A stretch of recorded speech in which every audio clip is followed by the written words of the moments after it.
Թուրքիայում ցույցերը շարունակվել են մինչև ուշ գիշեր։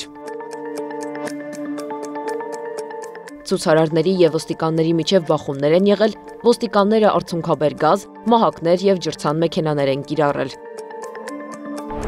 Անտառային հրդեհներ հյուսիսային Կարոլինայի շրջաններից մեկում չեն դադարում, քաղաքացիներին տարհանում են։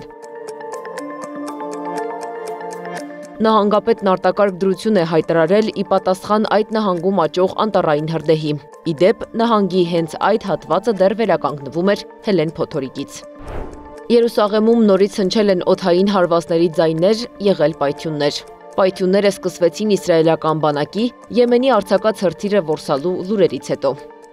Միացյալ Նահանգների ավիահարվածները, որոնք ուղղված են Եմենի հուսիների դեմ, շարունակվել են արդեն 10 օր։ Վերջին հարվածների արդյունքում, ըստ տեղի լրատվամիջոցների, մայրաքաղաք Սանահայում զոհվել է առնվազն 2 մարդ, իսկ 13-ը վիրավորվել։